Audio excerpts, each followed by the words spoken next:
मैं प्रेरितों के काम अध्याय 9 पद 32 से प्रचार करूंगा। अगर आपके पास बाइबल नहीं है तो मैं इसे स्क्रीन पर इसमें लिखा है, पतरस देश भर में घूमा। वह लुद्दा में रहने वाले प्रभु के लोगों से मिलने गया। वहां उसे अन्नियस नाम का एक लकवाग्रस्त व्यक्ति मिला जो 8 साल से बिस्तर पर था। उससे कहा, अन्नियस, यीशु मसीह तुम्हें चंगा करता है, उठो, अपनी चटाई समेटो। तुरंत अन्नियस उठा और लुद्दा शारोन के सभी लोगों ने उसे देखा और प्रभु की ओर मुड़े। याफा में तबीता नाम की एक शिष्या थी जिसका यूनानी नाम दोरकास था। वह हमेशा अच्छे काम करती और गरीबों की। उस समय वह बीमार पड़ी और मर गई। उसके शरीर को धोकर ऊपरी कमरे में रखा गया। लुद्दा याफा के पास था। जब शिष्यों ने सुना कि पतरस लुद्दा में है, उन्होंने 2 आदमी भेजकर उसे तुरंत आने का आग्रह किया। पतरस उनके साथ गया और जब वह पहुंचा तो उसे ऊपर के कमरे में ले। सभी विधवाएं उसके चारों ओर रोती हुई खड़ी थीं और उसे वे कपड़े दिखा रही थीं जो डोरकास ने बनाए थे। पतरस ने सबको कमरे से बाहर भेजा, फिर घुटनों पर बैठकर प्रार्थना की। मृत स्त्री की ओर मुड़कर उसने कहा, तबीता, उठो। और उसने आंखें खोली। उसने उसका हाथ पकड़कर उठने में मदद की। फिर उसने विश्वासियों को, खासकर विधवाओं को बुलाया और उसे जीवित दिखाया। यह बात पूरे याफा में फैल गई और बहुत लोगों ने प्रभु पर विश्वास किया। आइए प्रार्थना करें। प्रभु, इस सुंदर दिन के लिए आपका धन्यवाद।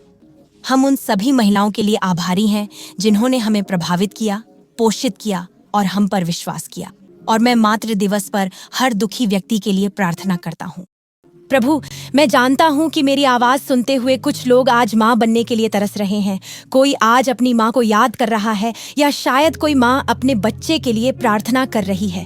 प्रभु, वे आपको सभी सांत्वना के परमेश्वर के रूप में जाने। परमेश्वर, हम आज यहाँ आपकी बात सुनने आए हैं, इसीलिए हम यहाँ हैं। हम आपके वचन को ग्रहण करने के लिए तैयार हैं। यीशु के नाम में आमीन। खैर, आज मातृ दिवस है। अगर आप भूल गए हों तो मैं अपने बच्चों का जिक्र करने का मौका लेना चाहूंगा। देखिए, मेरे तीनों बच्चों के पास अब अपना अपना फोन है। मुझे पता है कि इस पर बहस है कि बच्चों को कब फोन देना चाहिए। वक्त एलिजा 18 का है, ग्राहम 16 का और एक माँ के रूप में बच्चों से हर पल संवाद और ट्रैक करना वाकई सुकून देता है। क्यों सही कहा ना माओ? पर मुझे लगता है कि यह 2 तरफा काम करता है। अगर मैं उन्हें ट्रैक कर सकती हूँ तो वे भी मुझे कर सकते हैं। और वे 3 हैं। समस्या ये है कि वे नहीं समझते। जब भी फोन पर उनका नाम दिखता है, मुझे कई भावनाएं होती हैं। मैं खुश होती हूँ, मुझे डर लगता है, मैं उत्साहित और चिढ़ी हुई दोनों एक साथ होती हूँ। मेरा दिमाग दौड़ने लगता है। क्या वे ठीक हैं? क्या वे मुसीबत में हैं? क्या वे कुछ भूल गए? क्या उन्हें मेरी जरूरत है? कुछ दिन ऐसा लगता है मेरा पूरा समय उन सवालों का जवाब देने में जाता है जो उनके लिए जरूरी हैं। पर मेरे लिए ये कुछ बातें हैं जो मेरे बच्चों ने मुझे मैसेज किया है। क्या आप मुझे स्कूल से क्या आप मुझे स्नैपचैट पर खाने में? क्या हम स्टारबक्स? आप कहाँ हैं? मेरी कार की? क्या मैं भी आ सकता हूँ? क्या मेरा दोस्त आ सकता है? एक बात मैंने समझ ली है, अगर वे पूछते हैं कैसा चल रहा है आपका दिन, तो अक्सर उसके बाद आता है, क्या मुझे कुछ पैसे मिल सकते हैं?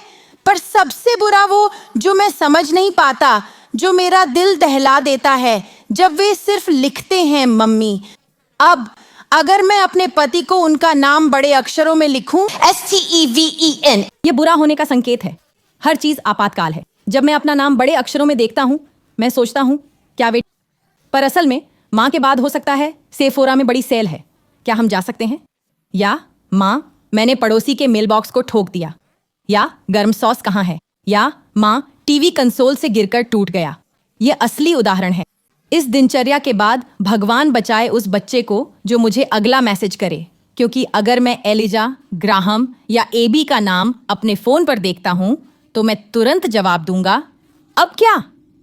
ठीक है, अगर आप नोट्स ले रहे हैं तो आज मेरे संदेश का शीर्षक है, अब क्या? जीवन अक्सर अब क्या की श्रृंखला जैसा लगता है। हम घोस्ट राइटर नामक एक शानदार श्रृंखला में रहे हैं। क्या आप इसे पसंद कर रहे हैं? स्टीवन हमें प्रेरितों के काम की कुछ कहानियां बता रहे हैं कि हमारे पास पवित्र आत्मा नामक दिव्य निर्देशक है जो हमारी कहानी लिख रहा है और हम उस पर भरोसा कर सकते हैं, जो हमारे जीवन का अंतिम निर्णय लेता है। बेबी, तुम तो कमाल कर रहे हो।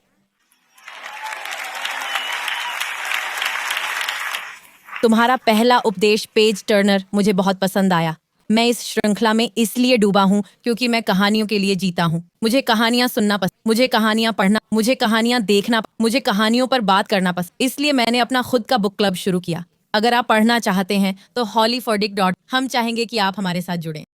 लेकिन मुझे लगता है कि मेरी पसंदीदा कहानी वो है जहां मुख्य किरदार एक असंभव लगने वाली स्थिति का सामना करता है, फिर भी वो उस पर काबू पा लेता है। क्या आपको ऐसी कहानियां पसंद हैं? मेरे बुक क्लब में हमने एक होलोकॉस्ट एडिथ एगर की द चॉइस नाम की किताब पढ़ी। एडिथ एगर, और मुझे उनका इंटरव्यू मिला एशले टकर के कारण, जो सोशल मीडिया की गहराइयों में जासूस बन गई। पता चला कि एगर की पोती बहू एशले की सोरोरिटी बहन थी। मुझे अभी भी यकीन नहीं होता कि मैंने वो एक सच्ची हीरो हैं। यहाँ हमारी इंस्टाग्राम लाइव पर बातचीत करते हुए एक तस्वीर है।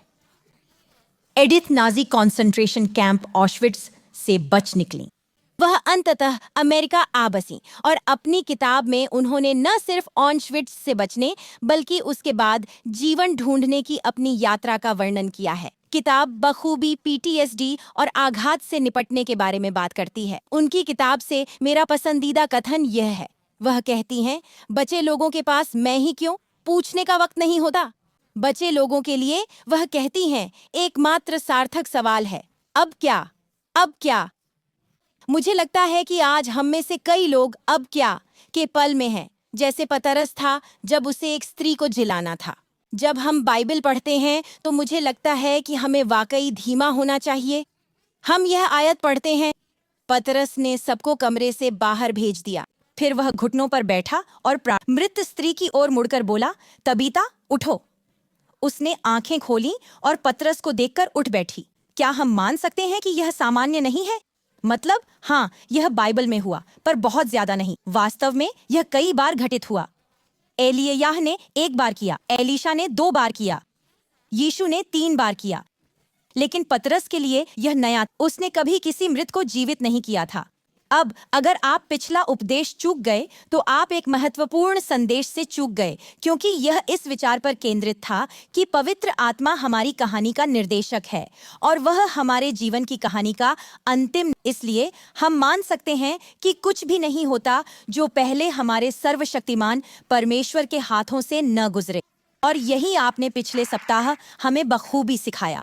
इस हफ्ते मैं दिखाना चाहता हूँ कि कहानी हमेशा एक जैसी होती है। पात्र को एक समस्या का सामना करना पड़ता है। कहानी का अंत इस पर निर्भर करता है कि आप पात्र समस्या का सामना कैसे करते हैं। क्या मैं आप पर एक पल के लिए 7वीं कक्षा, शायद आप मेरे बारे में, मैंने 2 लंबे साल तक मिडिल स्कूल में पढ़ाया। अगर आपने 7वीं की अंग्रेजी में ध्यान नहीं दिया तो याद दिलाऊं कि हर अच्छी कहानी, किताब, फिल्म, शो एक ही क्रम का पालन करते हैं। जैसा कि आप देख सकते हैं, मैंने आपकी स्क्रीन, हमने इसे पलटा, पर वादा है कि जब आप अगली बार इस्तेमाल करें तो हर कहानी इस तरह शुरू होती है।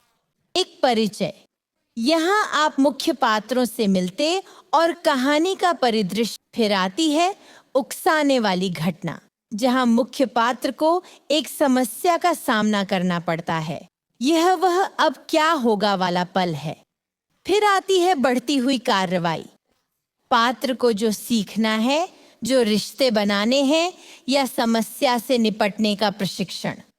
फिर चरमोत्कर्ष, जब सब कुछ अच्छे की जीत की ओर बढ़ता है, वे समाधान खोज लेते। फिर घटती कार्रवाई और अंत में समाधान। कहानी का ढांचा हमेशा एक जैसा रहता है। वह हिस्सा जो नहीं बदलता, यह वह भाग है जो ज्यादातर आपके नियंत्रण से बाहर है।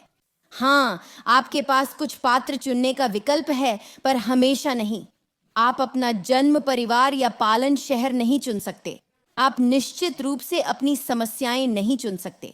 यह जो यहाँ है वह आपका अपना है, जीवन। अगर लगता है यीशु का अनुसरण इससे छुटकारा देगा तो निराश होंगे।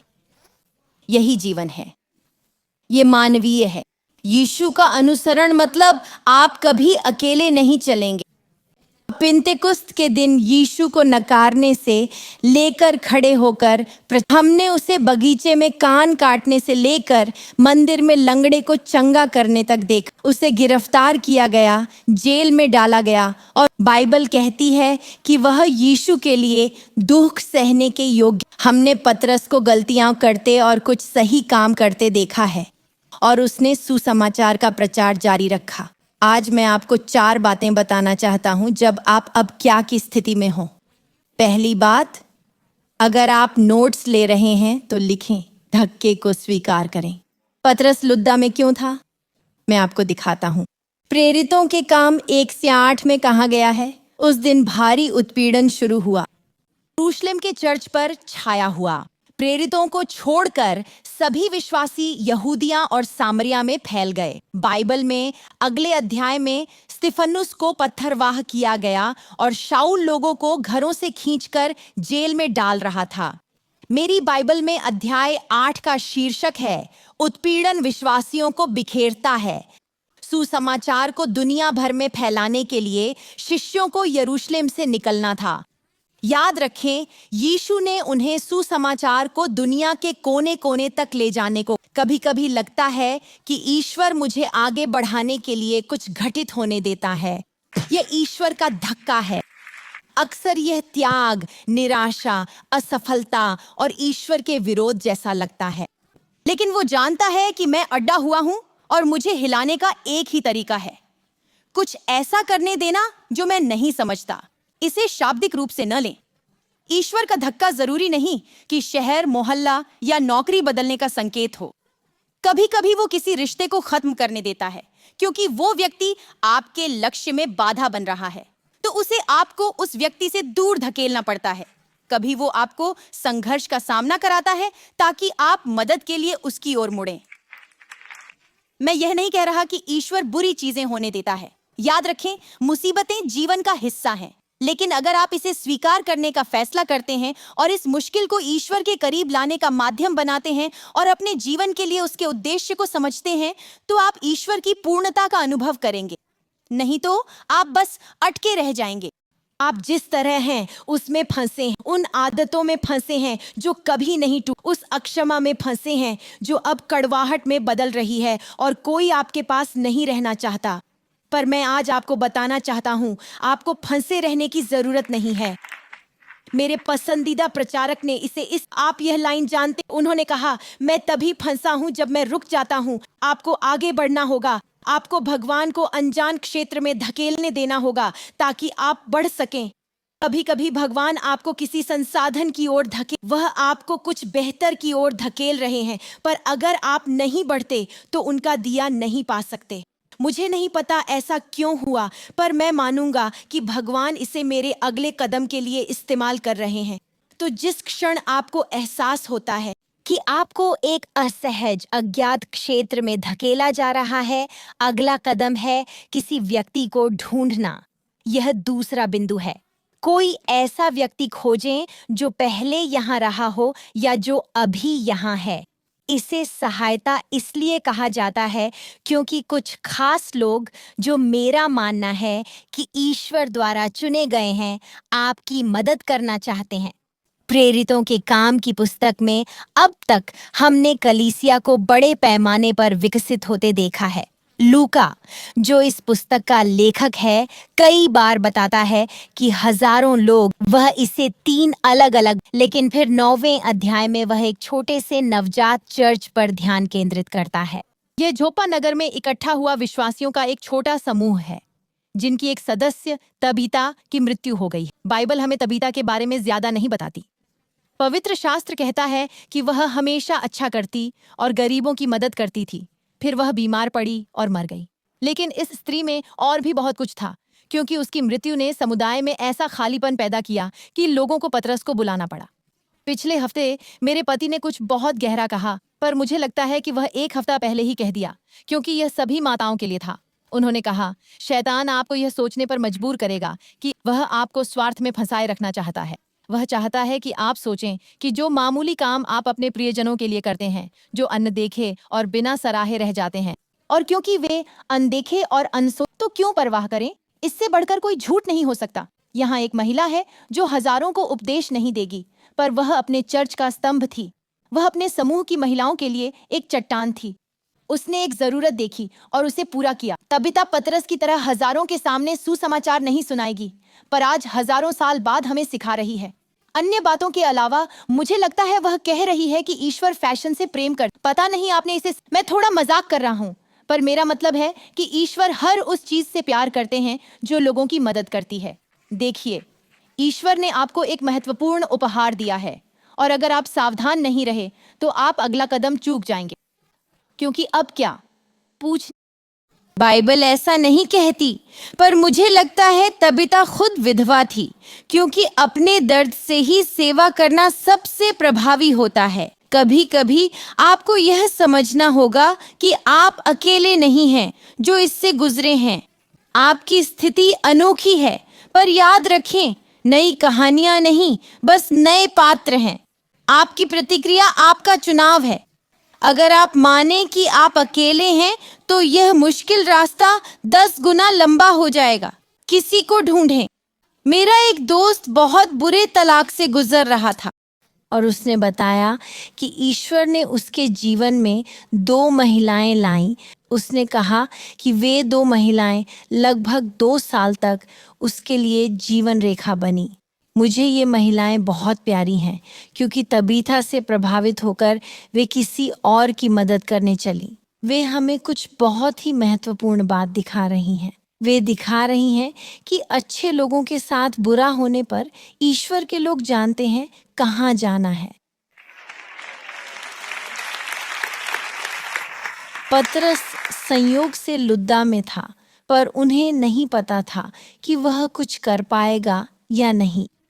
वे निश्चित नहीं थे, पर अगर कोई कर सकता तो उन्होंने उसके लिए 2 आदमी भेजे। मुझे लगता है उन्होंने 2 पुरुष भेजे, क्योंकि सोचा कि वे विवरण छोड़ देंगे। याद रखें, पतरस ने पहले कभी किसी को मृत्यु से नहीं। जितना कम विवरण वे देंगे, उतनी ही ज्यादा संभावना है कि वह आएगा। उन्हें बस उसे याफा तक, उन्हें यह कहने की जरूरत नहीं, हमें आपकी। देखिए पद 28 क्या कहता है। कहता है, लिद्दा याफा के पास था, तो शिष्यों ने सुना पतरस वहां है। 2 आदमी भेजे और कहा, कृपया तुरंत आइए। 4 शब्द और पतरस खिंचाव का जवाब देता है। यह तीसरा बिंदु है, खिंचाव का जवाब दें। अब अगर परमेश्वर का धक्का झटका लगता है तो उनका खिंचाव कोमल होता है, और यदि आप सावधान नहीं हैं तो आप इसे चूक जाएंगे। अगर आप बहुत व्यस्त हैं तो चूक जाएंगे। अगर अपनी स्थिति में खोए हैं तो चूक सकते हैं। मेरे अनुभव में ईश्वर का आकर्षण अक्सर दिन में बाधा जैसा लगता है, शायद एक बातचीत जिसके लिए समय नहीं था। पर पतरस ने यीशु के साथ चलकर जाना था कि चमत्कार अक्सर बाधाओं के रूप में छिपे होते हैं। चमत्कार अक्सर सामान्य मामूली क्षणों और बातचीत में छिपे होते हैं। क्या कभी किसी से अपनी स्थिति पर बात करते हुए साधारण बातचीत से कोई जवाब मिला है? इस हफ्ते मेरी एक करीबी दोस्त अपने एक बच्चे के साथ बेबस थी। उसकी बेटी संघर्ष कर रही थी, माँ बदलाव चाहती थी, पर हर समाधान बेकार साबित हुआ। तो हम मैसेज कर रहे थे और मुझे उसके लिए बहुत बुरा लगा, क्योंकि ऐसा मौका था जब मुझे पता था कि उसे सलाह नहीं, बस सुनने की ज़रूरत थी।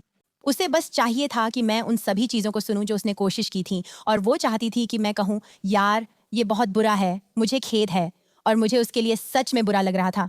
मैंने लिखा भी, भगवान के साथ हमेशा रास्ता होता है और मुझे यकीन है कि तुम उसे पा लोगी। पर यह थोड़ा उपदेशात्मक लग रहा था, समझ रही हो? कभी कभी दोस्तों को उपदेश नहीं, बस सुनने की ज़रूरत होती है। तो मैंने वो मिटा दिया, नहीं भेजा, और बस उसके लिए प्रार्थना की। मैं बस उसके साथ बैठकर उसकी बात सुनना चाहता था। और कभी कभी आपको वही दोस्त बनना पड़ता है। हमारी बातचीत खत्म हुई और 45 मिनट बाद उसने अचानक मुझे मैसेज किया। उसने पूछा, क्या तुम मुझे कैरोलिन का नंबर दे सकती हो? पता नहीं क्यों, पर लगता है मुझे उससे बात करनी चाहिए। अगले दिन उसने मुझे फ़ोन किया और उसने मुझे बताया कि उसने उस महिला से लंबी बातचीत की थी, और उसे लगा कि अब उसके पास अगले कदम है और उसकी बेटी के लिए स्पष्ट दिशा मिल गई है।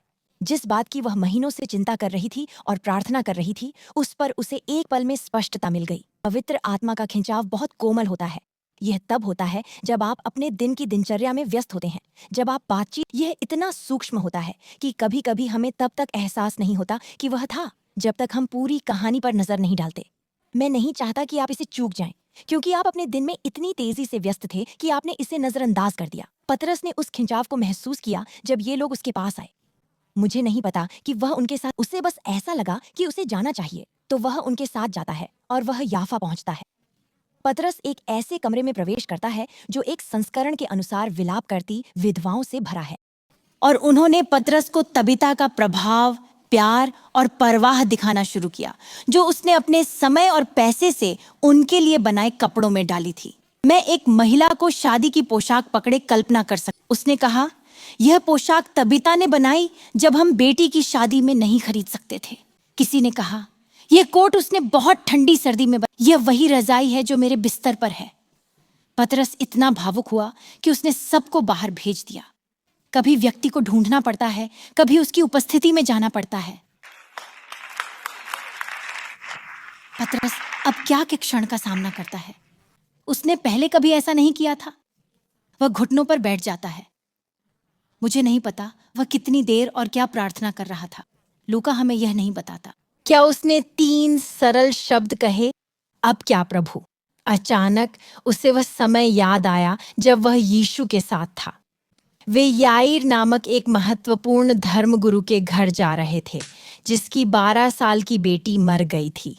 क्या आपको यह कहानी, बाइबल कहती है कि सिर्फ पतरस, याकूब और यूहन्ना ही यीशु के साथ गए। घर पहुंचने पर वहां रोते बिलखते लोगों की भीड़ थी।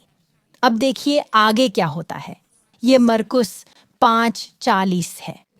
भीड़ यीशु पर हंसी, पर उसने सबको बाहर भेज दिया।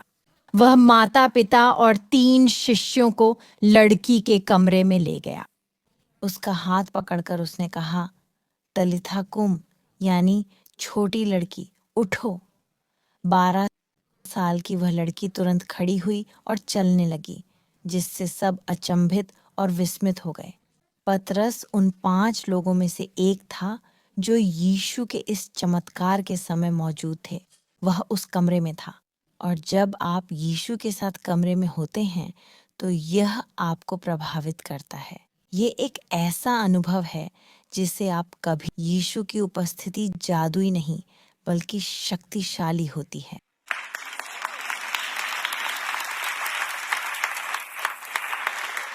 जब पतरस ने पूछा, अब क्या? जवाब कोई जटिल प्रक्रिया या कार्यों की सूची नहीं थी। जवाब कुछ नया भी नहीं था। कभी हम चाहते हैं कि भगवान कुछ नया, जटिल या बड़ा करे जो हमने पहले न देखा हो, पर शायद वो ऐसे काम नहीं करते।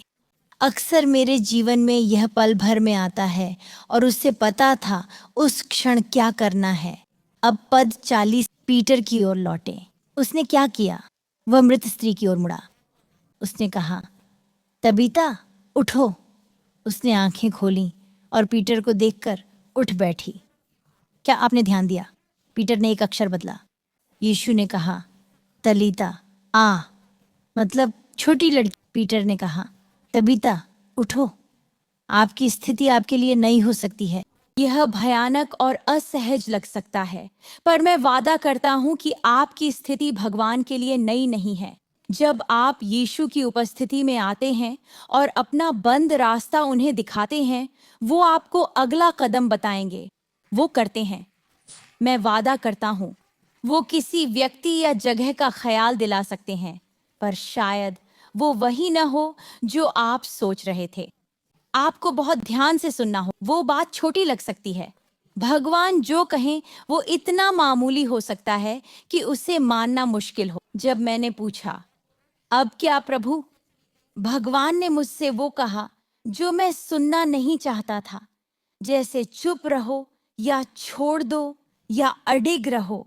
कभी कभी भगवान का सबसे कठिन आदेश होता है, प्रतीक्षा करो। एक बार मैं अपने बच्चे के लिए प्रार्थना कर रही थी, तब भगवान ने मुझसे स्पष्ट कहा, अन्य माँओं से तुलना बंद करो।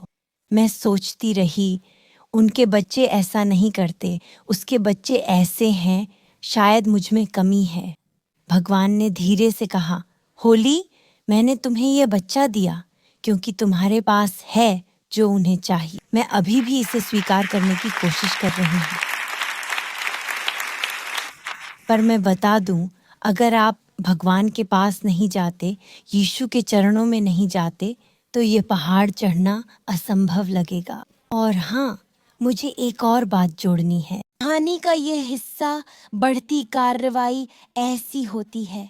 रास्ते में कई अब क्या पल होंगे, पर यीशु के पास जाना होगा, क्योंकि जानते हो क्या, उसका वचन, उसका मार्गदर्शन हमारे पैरों की दीपक और राह का उजाला वो थोड़ा थोड़ा करके देता है, क्योंकि वो हर कदम पर साथ है। जब आप चरम पर पहुंचेंगे, तब तक आपके साथ कई चमत्कार हो चुके होंगे। रास्ते में इतने चमत्कार कि आप समझेंगे कि यह सब ईश्वर के बारे में है, ये मेरे बारे में बिल्कुल भी नहीं है। फिर उसने विश्वासियों को, खासकर विधवाओं को बुलाया और उसने उसे जीवित उनके सामने पेश किया। यह पूरे याफा में फैल गया और कई लोगों ने प्रभु में विश्वास किया। मकसद है कि यहाँ आने पर लोग आपको नहीं, भगवान को देखें।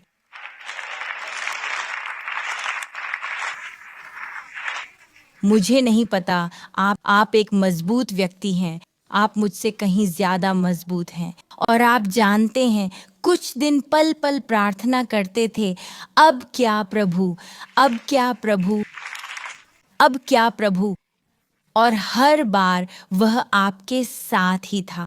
मैं गाना गाकर समाप्त करता हूँ, क्योंकि ये गीत अभी भी हमारे पादरी और पूजा मंत्रालय से आते हैं। वे शब्द और गीत हैं जिन्हें मैं नहीं जानता।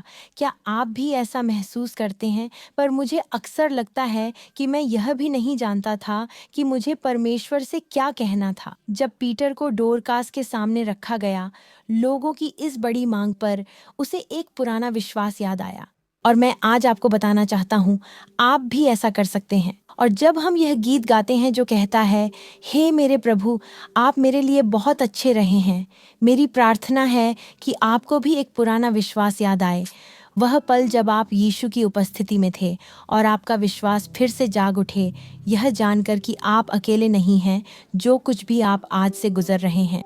और एक दिन आप इस पल को भी याद करेंगे और आप अपने जीवन में परमेश्वर की भलाई का बखान कर पाएंगे। हे प्रभु, आज हम आपकी आराधना करते हैं। धन्यवाद कि इस सफ़र के लिए आपके पास सब कुछ है और आप हमें कभी अकेला नहीं छोड़ेंगे। प्रभु, हम अब इसी से चिपके रहते हैं। धक्के के लिए शुक्रिया, भले ही यह असहज लगे। उन लोगों के लिए धन्यवाद जिन्हें आपने हमारी राह में लाया। खींचने के लिए धन्यवाद, इस सप्ताह हम फुसफुसाहट को सुनेंगे। और अब प्रभु, हम बस आपकी उपस्थिति में आकर आपकी आराधना करना चाहते हैं। यीशु के नाम से प्रार्थना करते हैं। अरे, देखने के लिए शुक्रिया। कृपया चैनल को सब्सक्राइब करें ताकि आप जान सकें कि हम कब लाइव होते हैं और नई वीडियो डाल। इससे हम दुनिया भर में यीशु का संदेश फैला सकेंगे। कृपया कमेंट करना ना भूलें। बताएं कि आज क्या खास लगा, आप कहां से देख रहे हैं और हम आपके लिए क्या प्रार्थना कर। फिर से धन्यवाद। अगली बार फिर मिलेंगे।